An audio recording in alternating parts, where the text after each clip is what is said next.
Okay.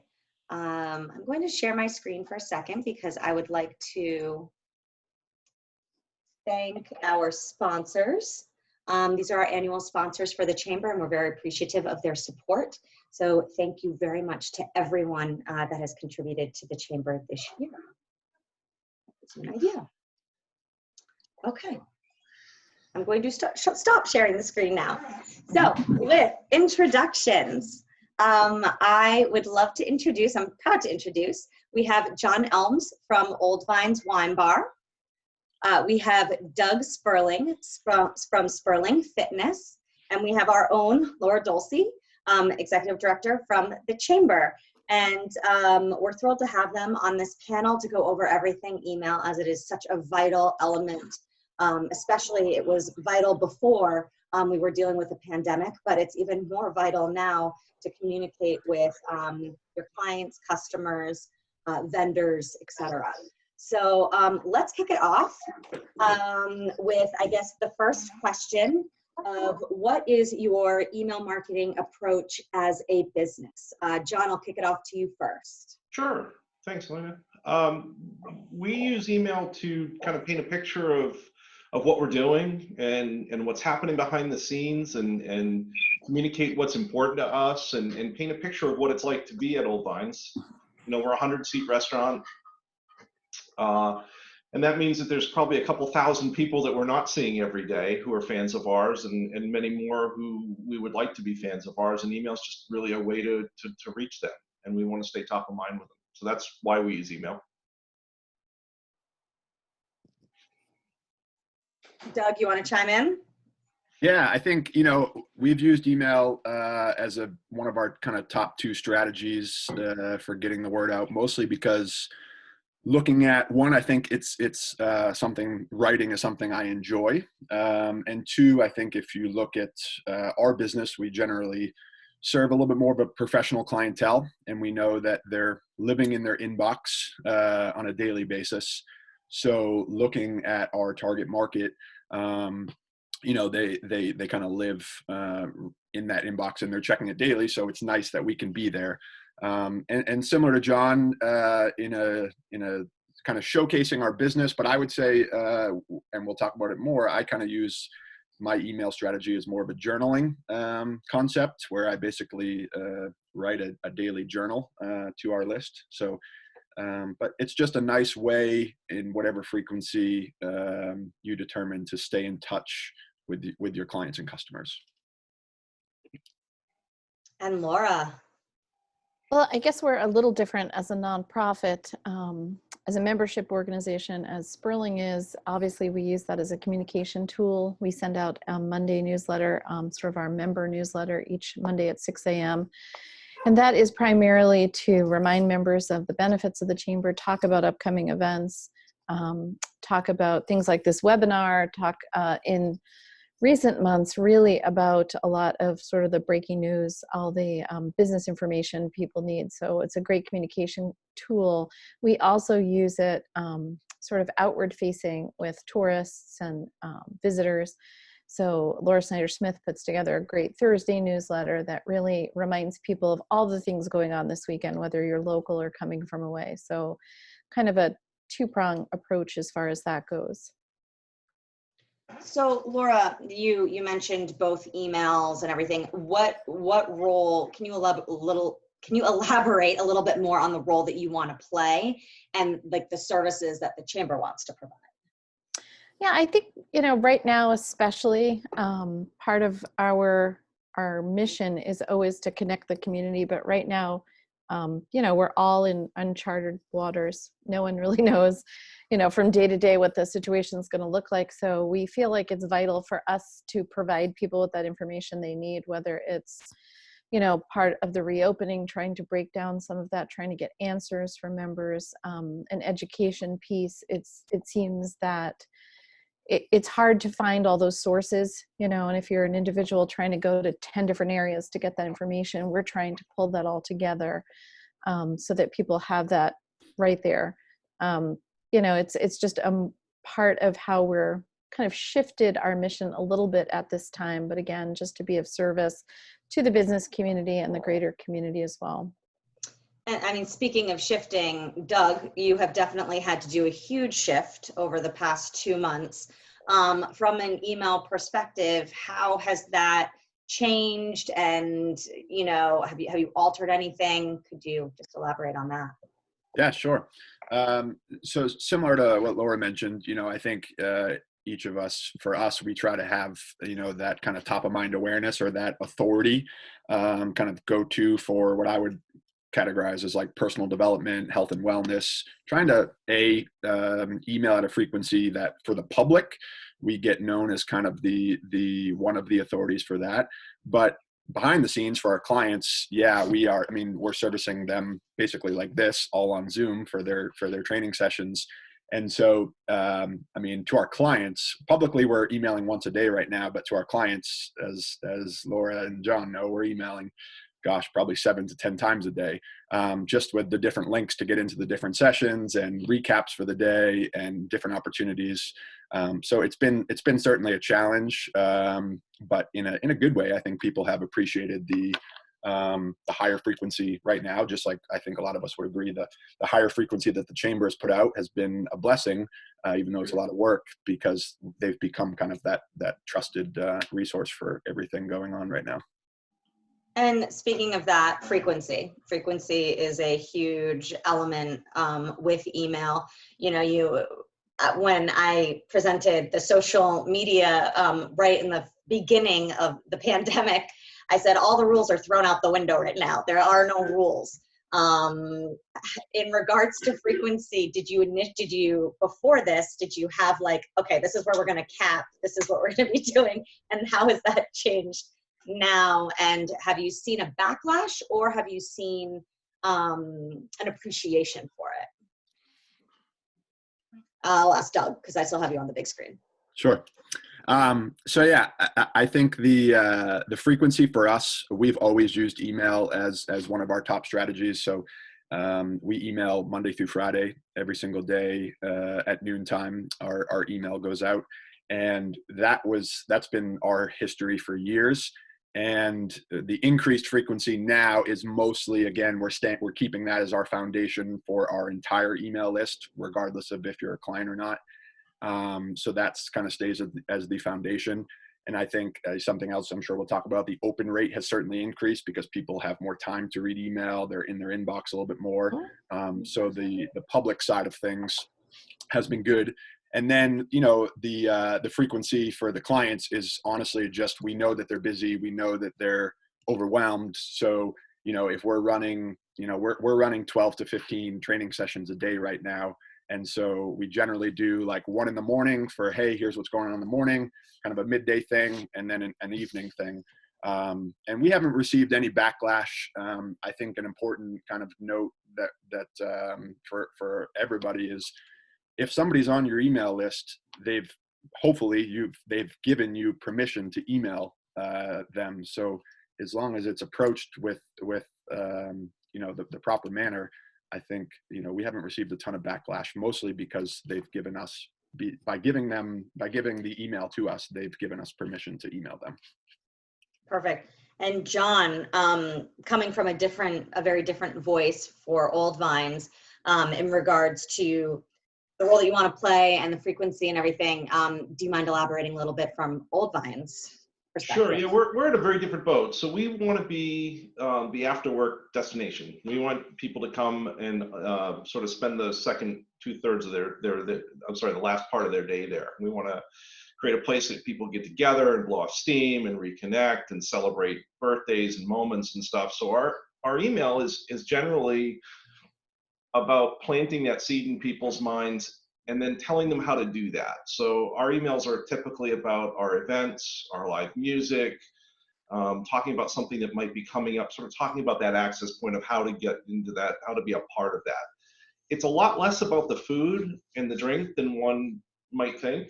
I think we do a lot more promotion of our food and our drink and our actual products in our social media than we do in our email.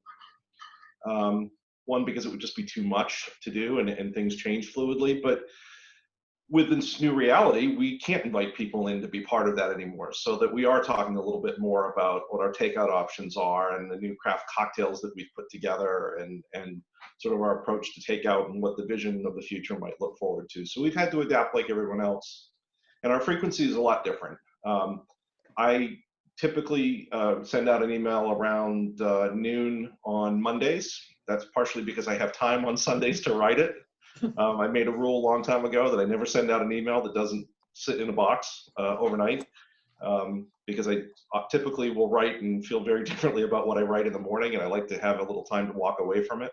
So we email just about every Monday. Occasionally we'll send out a notice that, you know, we're going to be closed for a certain night, or there's some big event. We'll break that format, but it's changed the content a little bit what we do, but it doesn't change the sort of the spirit behind it and the tone that we take. That has stayed consistent in the last few weeks and will stay consistent.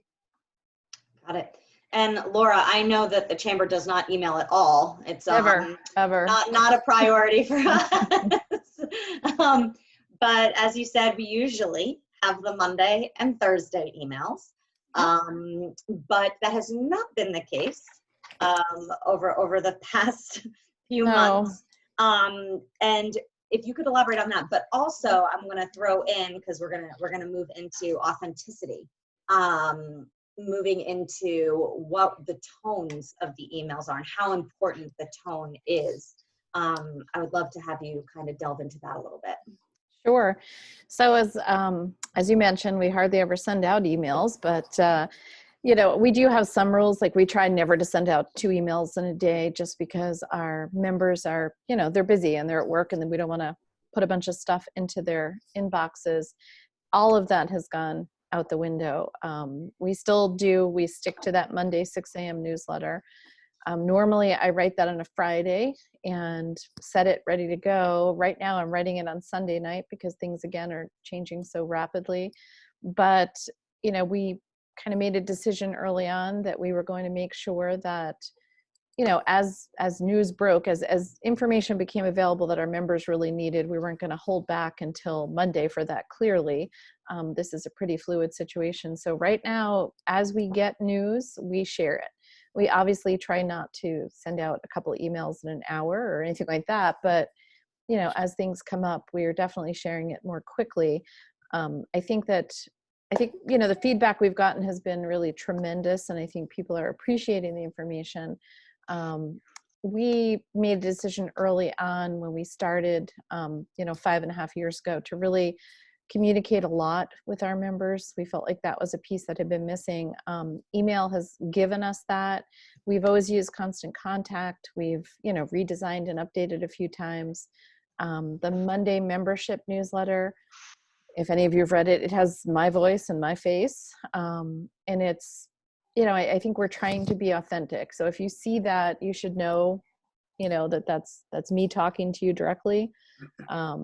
You know, I think our Thursday newsletter is just kind of a more fun, I guess, like chamber voice in a lot of ways. But I think when we try to communicate with our members, you know, we try to let them know who we are and who's speaking to them. I know Elena does a couple a year, and her face will be on there, but, you know, that's been important to us, to have that voice, to be very authentic, so that people know who we are. They know that, you know, we're there working for them and trying to represent them. So. Awesome. Thank you. John, Old Vine certainly has an authentic voice. How do you keep that going? Well, you know, it's being true to who we are. You know, I think it's partially our brand, it's our people, it's the kind of people that we hire. We're very kind of, you know, I think about Maine no nonsense. We try to stay humble. We throw in a little bit of humor. I will never write emails that make us sound very corporate or very flat. I'm not clever enough to be very hipster, or I would never be allowed to touch our Instagram account because I'm not that clever or young. So I think it's really, you know, writing to your audience. I won't yammer on about how great we are. You know, I'd rather set a lower expectation. I'm a product of low expectations, and then have customers come in and be, you know, pleasantly surprised. And that's I think that's how we approach this. And we also wanted to we decided early on that we were going to sort of pick an identity and sort of stick to that. So we don't use a lot of, we try to, everything sort of has the right tone. We try to use images that are either clever or that they all sort of feel like they go together.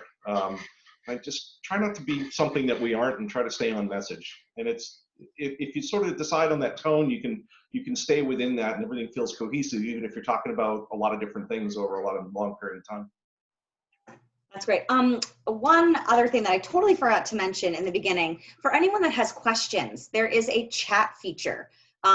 Please feel free to submit any questions and I will ask them to our presenters, to our panelists. Apologies for not mentioning that in the beginning, just trying to go through my checklist of things. But please feel free to ask questions. Everyone's willing to help in any way.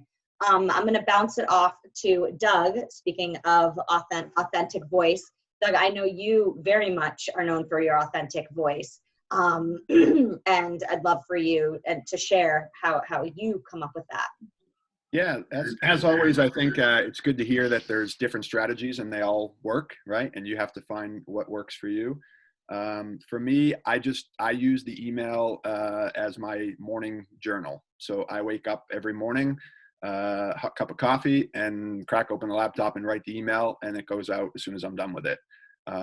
There's certainly downsides to that, but that's what works for me, and people know it's my voice. And you know, similar, John mentioned earlier about, you know, it's not always just talking about the product or anything like that. My email is essentially, you know, a journal. It doesn't even mention our memberships, our services, our prices, nothing. It very much just speaks about how can I help you grow as a person today with basically a little mini lesson.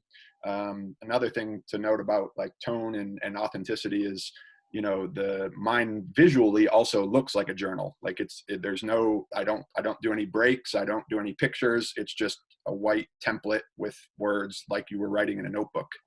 And so that works for me. And as some of you know that get our email Wednesdays. So I write Monday, Tuesday, Thursday, Friday, and Kim, who's one of our coaches, writes Wednesday. And she has a very different voice.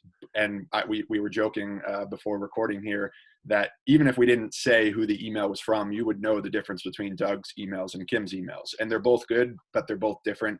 And I think that just kind of reinforces the idea of, you know, be your authentic self, and kind of, you know, if you're forcing it, you're not gonna be able to keep up with the frequency because of how forced it is. So you really do have to be your authentic self when you write. So this is a great segue into my next question. So how do you determine your content? Like, do you just wait for that light bulb moment every day? But we all know it's kind of hard to have a light bulb moment every day. How do you do that, and how do you keep the content fresh? I can go first. For us, I just use I try to, in the morning, I'll often, like, as silly as it sounds, I often think about what I want to write the night before as I'm falling asleep. And then wake up in the morning, and if it's still in my brain, then I know that's what I should write about. But we have the fortune of servicing hundreds of clients a day. So oftentimes I'll just hear a story about something a client was struggling with. You know, the team we meet with a huddle every morning. So they'll share, you know, whether it's a success story from a client or something they were trying to navigate with a client. Maybe the client wasn't sticking with a goal. Or I speak a lot about personal development. I don't do like fitness tips about weight loss or veggies, because I think that's all, you can find that on Google and people don't want to read more about that. So I speak a lot more to the kind of the mental and emotional side of things. But I just listen for stories that go on throughout the day. I listen for stories, listen for experience, try to see experiences that happen, and just try to make that into a very micro lesson. And that for frequency wise helps me put something out every single day. I think one of the mistakes I made in the past is I try to cover like 5 different things in one email.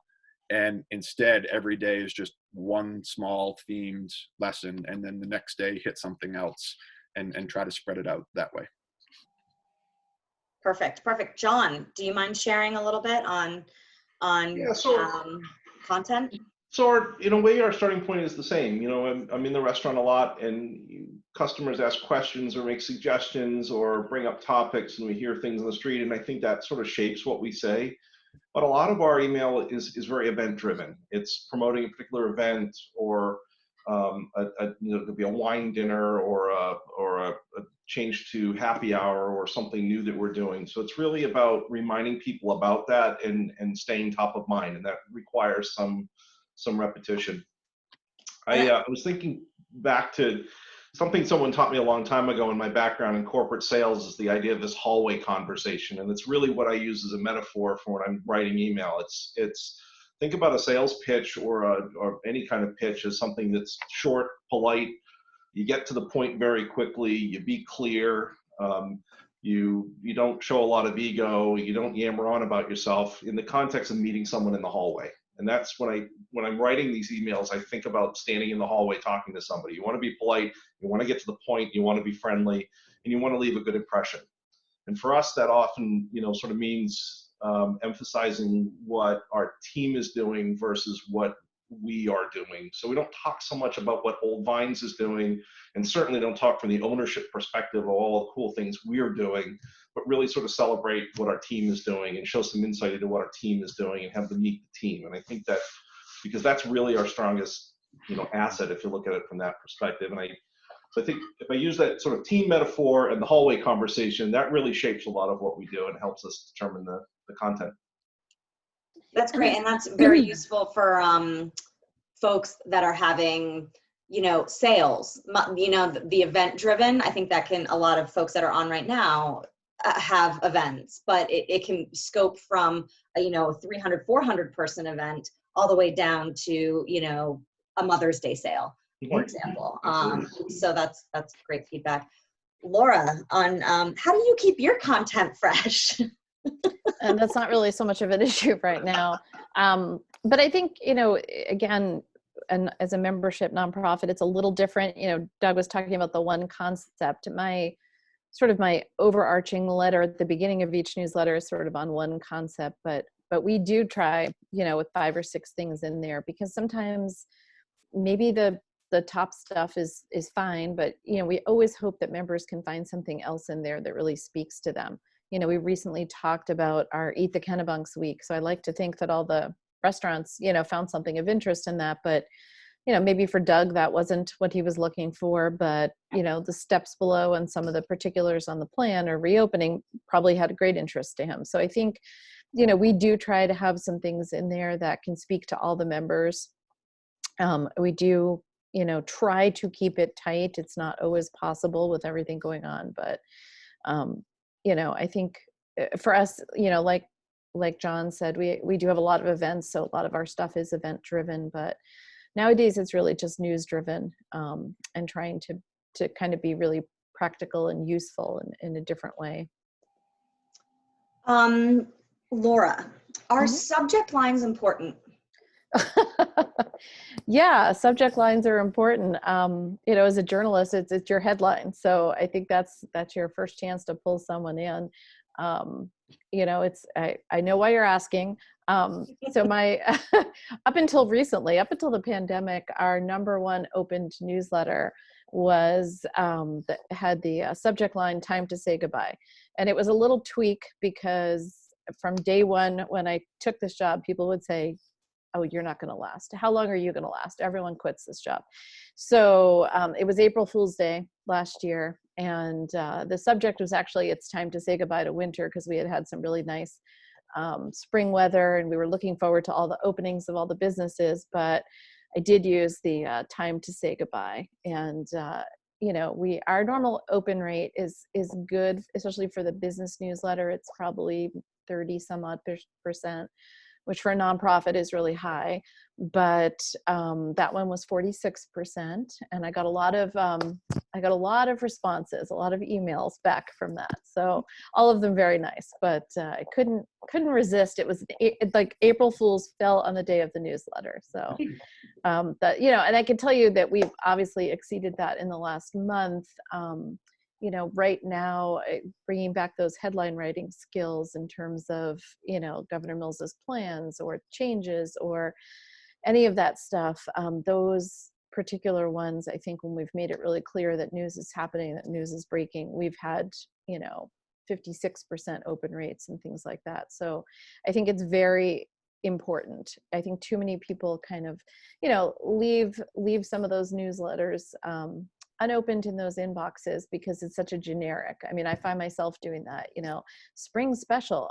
I don't know that really speaks to me, but if you tell me, that it's whatever, hot cocktails and, live music or something it's going to be a little more interesting to me, something that's a lot more specific, I think people are more inclined to open those things. John, from a subject line standpoint, what's your opinion on that? I absolutely agree. I think there's a subset of people that are going to open our email even if it didn't really say anything because they know us and they like us and they are interested in what we have to say. But the overwhelming majority of people won't unless it's clever. That's an area, honestly, that I think I could get better at, and it's a goal that I sort of set for myself this year is just being a little bit more creative with those opening lines and. Because I think that the goal obviously is to get, if you've got a core group of people that are reading your email and then the rest who are not, I want to move those people into that bigger group. Like I want people to really look forward to what I write, whether or not the opening line is engaging enough. So it's an area where I need to get better. I have no doubt that all the time. That won't be too difficult. All the time. And Doug, I mean, with your daily emails, subject lines, I mean, you gotta always kind of be on top of it. From your perspective, how subject lines benefited you? Yeah, I mean, similar to John, I think we have a core group of people that would open it regardless of what the subject line is. But like all of us, we're trying to increase that bucket size.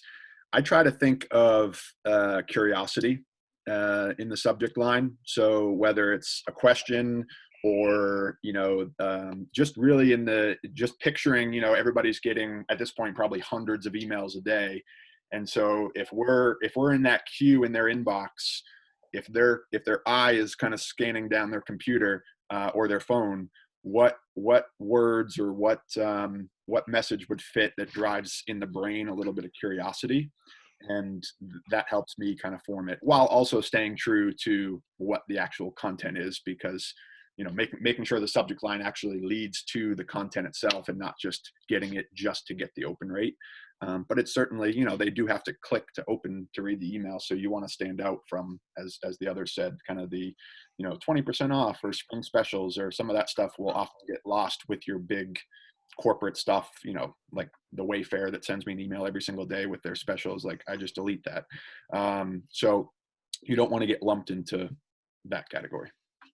Perfect. And Doug, I'm going to stay on with you for a hot second about metrics.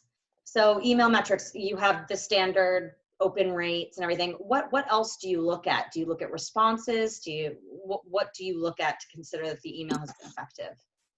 Yeah, for us, we are looking at the replies and looking at engagement, because I would say different in some ways. We're playing a very long game with our email list. We have clients that join our facility after being on our email list for months, and we've had clients that have been on it for years and then join our facility. And so I'm trying to just keep it top of mind so that when they do want to work on health and wellness and fitness, they think of Sperling. But yeah, the replies is my biggest, because that means that they read it. That means that they cared about it. And open rate is important, but I can click on an email, scroll it, and do nothing with it. So I often, very anecdotally, measure the replies. Have you seen any difference in your metrics now versus prior to the changes in the business structure at this point right now? Yeah, certainly. I think people have most people. I mean, I think the business owners are chaotic and we're running around like our chicken with a head cut off. But for everybody else, I don't say everybody else, but there's certainly that group of people that have the bandwidth to actually read a full email right now that they didn't have 6-8 weeks ago.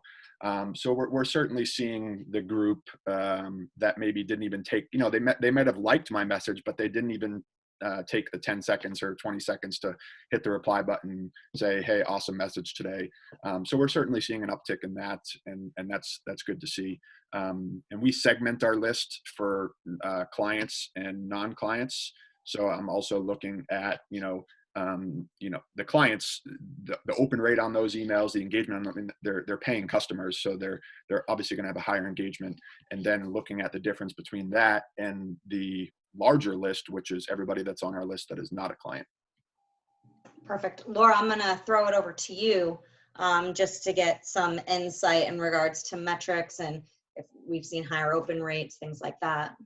Yeah, I mean, as we've talked about, this has been a pretty crazy time. Our open rates are up 9%. I think our open rates on the member newsletter are actually up individually higher. So, we, again, have seen open rates over 50%. And I know for those of you who don't have email right now or aren't doing email marketing, that sounds like a really low number. But I can tell you as a nonprofit, I think the open rate nationally is something like 22%. So the fact that, we're normally in the 30s, we have constant contact awards for our high open rates and things like that. The fact that we're now in the 50s is pretty significant. That's something that we do look at. It tells me that whatever we put in that subject line is getting people to open it and that people are reading it. Our click-through rate has gone up. And again, click-through rate means, they saw a link. We've included links to surveys to give feedback to the governor. That's been popular. We've gotten links for, DECD if you have questions. We've gotten, links for other services in the area. So we're, I think, averaging about 10% on the click-through rate, which again, I know sounds really low if you're not doing it, but believe me, that's actually a pretty good number. So we are seeing those changes, certainly. And I agree with Doug. Like if people start shooting me back messages in reply to the newsletter right now, especially, people are really busy and they're digesting a lot of information, but our reply rate is up significantly. And to me, that says that we're striking a chord. People are really paying attention and kind of appreciating what we're sending out and giving us some feedback, or can you help me with this, or can you find out that? So I think that's a really important thing. And when you see that kind of engagement with your newsletter, you figure we're doing something right.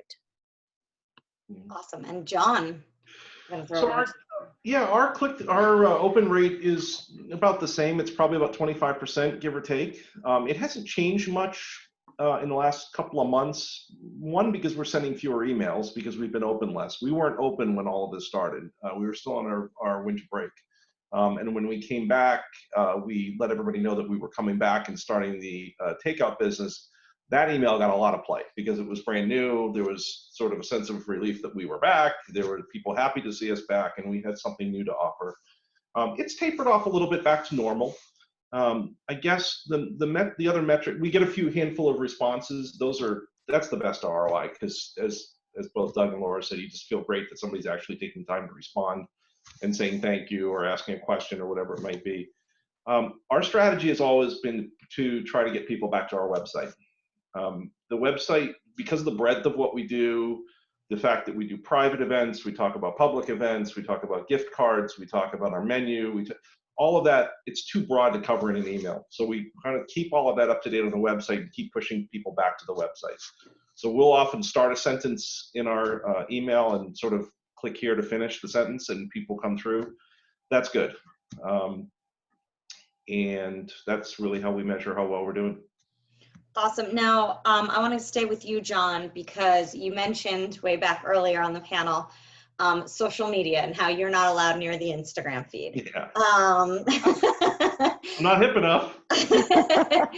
Now, a lot of businesses are juggling email and social media. They're two very, very important components to having your marketing plan reaching the people that you need to reach. Now, what is your approach? What is the Old Vines approach for social media versus email? And how do you kind of just know, okay, this is not a social media thing. This has to be an email thing, or this is not an email thing. This has to be a social media thing. So my threshold for social media is much lower than my threshold for email. If an idea pops into my head, I'll put it on social media. If I see something funny or fun, or just want to give people a glimpse into what's going on at Old Vines, I'll put it on social media, primarily on Facebook, because that's kind of closer to my generation, is our target, or the target Facebook user. I will share those things with the people that do our Instagram. It's one of our other employees who does our Instagram. She kind of gets the whole mindset, and she'll adapt it and make it sound cool. I'm perfectly fine with using social media as a stream of consciousness. It doesn't have to be a fully baked idea. It doesn't have to be even a complete sentence. It's just something to sort of dangle in front of people to remind them that we're there. I try really hard to post something every day. Sometimes I get busy like everybody else, and I don't. Once in a while, I'll post 2 or 3 things in a day. There's a lot less discipline about it. There's a lot less planning about it. It's really sort of, opportunistic. Whereas email, I really like to kind of map out what I'm doing and make it a little bit more methodical, and a little bit more focused. I will say that the one thing that surprised me is in social media, just a little side note, pictures of food and drinks get way more hits than anything else, multiple times over. The next most popular thing is pictures of our team, highlighting an employee or something funny with an employee. When everything else gets a lot less hits. So anything about the building, or something that we're working on, or something funny. So anyway, stick to food. That's for our advice. That's on social media, and we don't really focus on that on email much at all. That's so funny, because for Go Kennebunks, it's the opposite.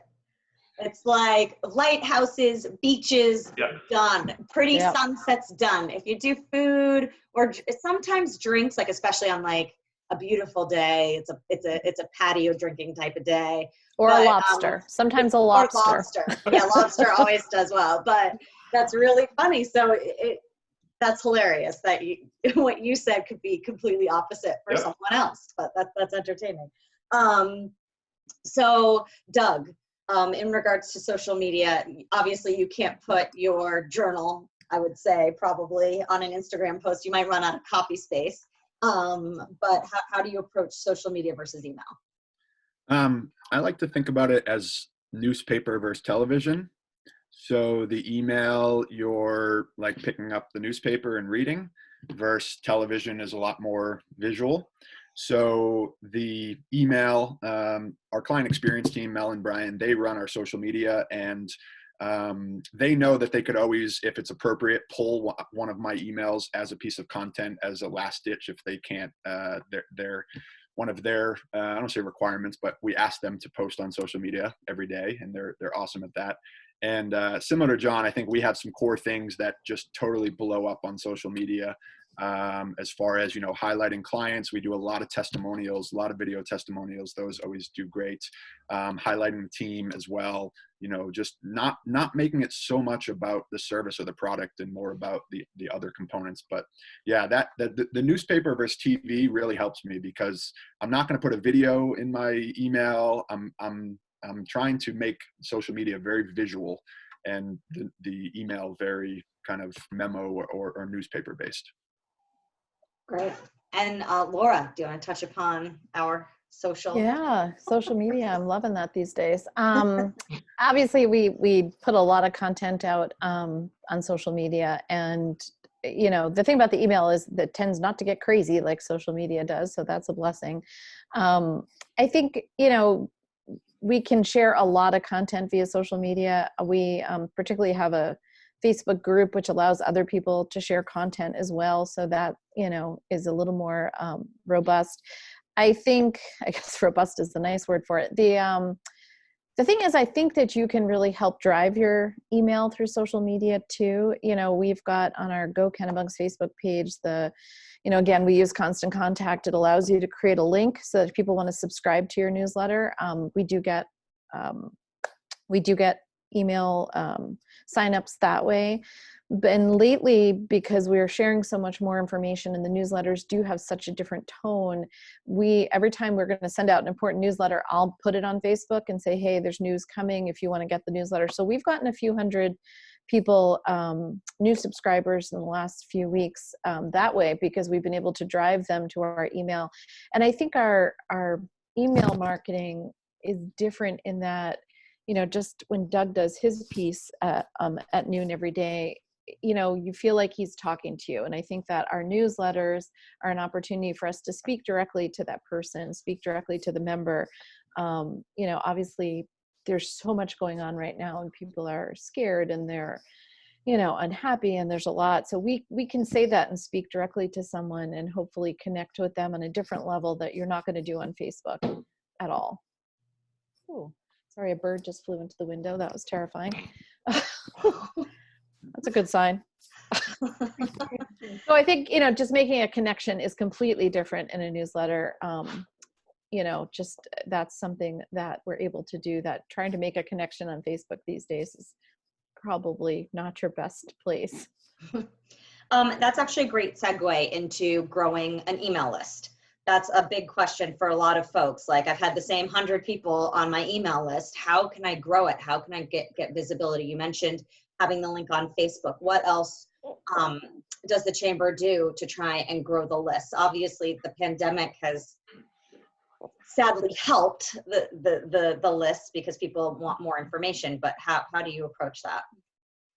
Yeah, I think for us, when we first started at the chamber 5.5 years ago, feels like a million, but we didn't have much of a list. We really had sort of an older list. We had a very segmented list. So in terms of segmentation, we have different audiences, as Doug does. And, if you aren't doing email, that just means that we've got a separate email list, which we're able to keep kind of all together under one heading in Constant Contact for our members. And then we've got a separate list for visitors and people from out of state. So we do some separate emails that go to all those folks. And I think that, giving people the option when they sign up, which particular email they're looking for is helpful. Doing that through Facebook. There's the text to sign up. We did some work with email marketing with the KBA for Prelude, and we did text to sign up, and that was really effective. We had a lot of people who are really interested in that. You can share that. It makes it a lot easier for someone to just go to their phone, text in a number, and they're automatically signed up to the email. So that's really simple as well. And, asking people to share them, putting them out. There's a great way in Constant Contact, again, that you could share your email. So we've been doing a little more of that these days, just posting it to social so that people can see what the email is. And again, giving them a link so that they sign up for that. So I think those are just some ways. I mean, you can even create a little card with the text to sign up number and put those at different spots, put them around your business. And again, it's a really nice way to grow that. And if people are already there, that they're already interested. So just little things like that over time will really help you grow. Perfect. Doug, I'm gonna send it on over to you for your list growth. Yeah, a little bit, a lot of similar as far as sharing. My goal is that if a client or somebody on our email list reads my message, that they forward it to somebody if it resonated with them. And it's a click of a button for them to forward an email to a friend or a family member. And then hopefully that friend or family member wants to continue. So the challenge with growing a list is you have to, I don't want to say you have to, but we find great success with already being consistent with email. And the consistency is what, when somebody forwards it to somebody, they say, hey, Doug sends an email out every day. It's an awesome little snippet, opt in here. I would say the difference between the chamber and us in as far as growth goes is an organization like the chamber fits really, really well with the term newsletter, right? I want the newsletter from the chamber. I don't want to say nobody, but I would think that nobody wants a newsletter from Sperling Fitness. So we don't really use that term. And I think it fits the chamber and some of those organizations great. Like, again, the chamber is a place where I want a newsletter from. For us, we use what I would call lead magnets quite a bit. So lead magnets are basically opt-in gifts. So we might give away, like recently we've been giving away a lot of at-home workouts. So we'll give you 5 at-home workouts, and all you have to do is put your email in to get those 5 at-home workouts. And then we email them to you and you're added to our email list. The lead magnet strategy for us works really, really well. I think the $1 million question you have to answer with growth is what's in it for me. Answering that for your client, customer, viewer, what's in it for them, and being able to put that call to action, whether it's, I love Laura's idea of the text and even kind of going a little bit more grassroots with the cards and handing those out, but certainly on your website. And then just the consistency of your emailing. If it's getting shared, then it's going to organically grow your list. John, any advice on list growth? Yeah, we do a lot of the same things that Laura and Doug have talked about. I think the thing that probably helped us the most when we were starting out was to approach a couple of businesses in town that we knew we would have a common audience, and ask them to mention us in their newsletters or their email campaigns and say, hey, there's some new guys in town and check them out. And we then reciprocated for them, sending people over to them, and just to mention, very informal. It wasn't like an email by itself, but that helped a bunch because there were people that, with, again, businesses that were complementary to ours. I think we sort of rode each other's coattails a little bit. The other thing that helped us a lot building lists is the TripAdvisor Wi-Fi. It's a weird thing, but we saw it at a trade show. It's an interface that allows you to take a Wi-Fi connection and create a public Wi-Fi network, and you log in collecting their email address. And we have had this now for 1.5 years. It's $100 a month. We have no financial interest in it. I'm just sharing as a tool. But if a guest leaves a review of us having visited that portal, their review is weighted more heavily because TripAdvisor knows that they were actually there. And we've gotten almost 3,000 email addresses out of that in the 1.5 years that we've used it. So for $1,200 a month, to Doug's point, that has value for us. That's a good way of reaching people. The ROI has been there. It'll be interesting to see if it, how it goes next year. And certainly we're going to have less traffic this summer. So we'll keep an eye on it, but it's been something we just sort of tried and worked really, really well. I just want to clarify, it's $1,200 a year, not a month. Yeah, I'm sorry, it's $99 a month. Yep, Yeah. it's $99 a month, and they send you the hardware. And again, I have no vested interest in anybody doing this, but it's been a good service that we exceeded expectations. Very interesting. This has all been amazing. We're down to actually our last question, so this is perfect. We're within the hour. Please, if anyone has any questions, please just type it right into the chat, and I'll ask our panelists. We'd love to get some dialogue here or be able to help you in any way. But for the final question is, for those that don't know where to start with their email marketing or are feeling a little overwhelmed with their email marketing, can you give a few pointers on how to just start the process, how to get over that hump or fear potentially of creating that email and sending it out? Do you want me to start? Sure. Yeah, go for it. So what I would recommend is go find like businesses in other places. I read a blog and an email. I'm subscribed to emails from I can't tell you how many wine bars. And there's a couple that really stand out. There's one in Washington, D.C. that I love what they write. And it just inspires me. I think it took some of the fear out of it, because like I said, well, that's not so hard. I can do that, and I can adapt my style. And every once in a while, there'll be some things that people pop in they're really useful and get me to think a little bit differently. And then otherwise, just write something. Write something down that you really want to communicate. Let your personality come out.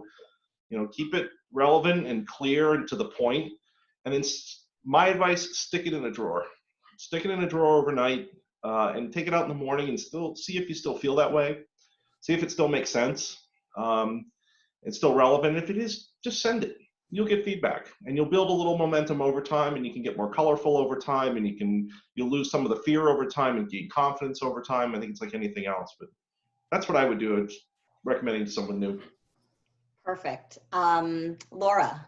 Yeah, I have kind of like written down some little tips here, but I think first find a platform that you're happy with. I see Bree had asked that. We use Constant Contact. I know a lot of people use MailChimp.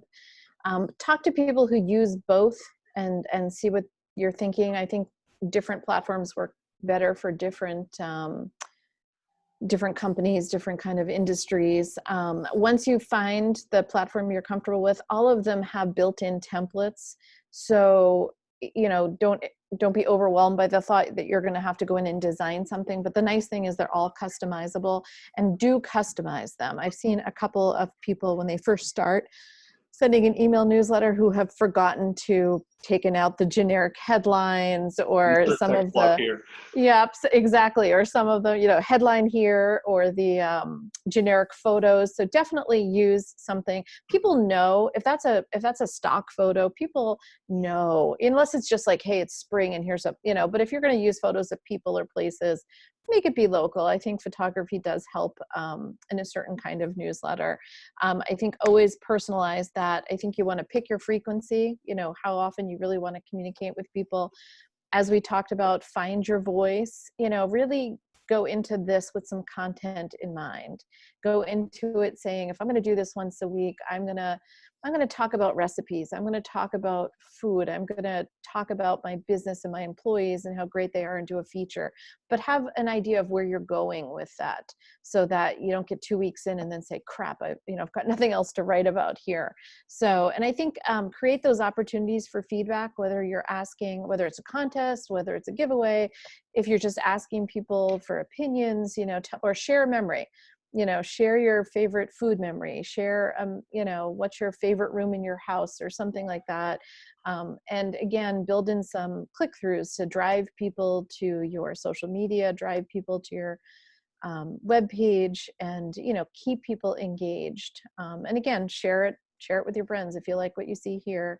But don't be afraid to start that. I think there's a lot of folks who would be more than happy to have a conversation with you about what works. And again, you know, we like to send a preview of our email. You have that ability. I always like to have someone proofread it if possible, because I think every editor needs an editor. But send it to yourself and look at it on your phone, because not every template is mobile friendly. Not everyone, I mean, I think nowadays it's probably pretty split between who's looking at it on a phone and who's looking at it on a desktop. What I think is interesting is I looked at that yesterday for us, and since everyone is working from home, we're actually getting a lot more desktop opens on our emails, which is interesting. But we looked when we did our last redesign, and we chose a mobile friendly, but one of our members had to say, did you look at it on the website, on the phone? And sure enough, it did not look the way it should. So look at it there, and then that's going to help you decide too how long something could be. Because if I am scrolling and scrolling and scrolling, and there's times that there's really important stuff that you have to put in there, but no one wants to be doing that for 5 minutes. So, you know, look at it on your phone, and I think that'll really help you see how long things are. Because generally, if you've gone past that first screen, people aren't looking much below that. Awesome. Doug. Yeah, a lot of similar stuff. You know, I wrote down a couple notes here. I love John's idea of finding inspiration. I started doing a daily email because my mentor has been doing a daily email for 15 years, every single day. He actually does 7 days a week, which blows my mind. And so the whole idea of finding inspiration, whether it's within your industry or outside of your industry, finding inspiration. I think sharing stories, that's another kind of tip that I always try to help. Like, people resonate with stories, and we all have stories. So sharing your stories is kind of an easy, I don't want to say easy, but it's a lower way to start. And set the bar low. Like, you know, any type of, obviously, goal setting is very big in our industry. Any type of goal. So if your goal is to write once a week, you know, make sure that's realistic, and make sure always set it low. You can always increase frequency. Even if it's once a month in the beginning, stick with that for a couple months, and then build up that frequency. And then I receive a daily email every morning from Seth Godin, who's a great marketer, and he has a tagline that is "Ship it." And ship it basically means just send it out. It's never going to be perfect. Go through your checks and balances, of course, but eventually you do have to hit the send button. And don't let that paralyze you. And one of our famous sayings in our facility, and just kind of in our language, in our message, is that action breeds motivation. So the action of writing, the action of doing it will motivate you to do it more, rather than kind of sitting back, getting a little bit, paralyzed from the action of actually doing it. Can't agree more. That's awesome. Well, we got a couple questions, and it seems like those questions have been answered. Does anyone else have any questions? Feel free to chime in if you'd like. I'll just keep it quick, but I can't say thank you enough. This was absolutely super helpful for, I hope, everyone that's participating. It's been, I think, a lot of questions were answered. And of course, if anyone does have questions and doesn't feel comfortable asking here, you're more than welcome to email me at members@gokennebunks.com, and I can relay it to our panelists, and we can definitely get you answers. But please know we are also recording this session, so we're going to be putting it up on our YouTube channel, and we'll be sending it out as well, so you can review the different pointers, feedback, etc. Let me just see. Oh, we're just getting some thank yous. So thank you, everyone. That's another difference from social media. Yay! So thank you, John. Thank you, Doug. My pleasure. Everyone, please support our local businesses, get takeout, do some shopping virtually, and thank you for supporting this community. We really appreciate it. Have a wonderful Thursday. Thank you so much. Thank you all. Thank you. Bye.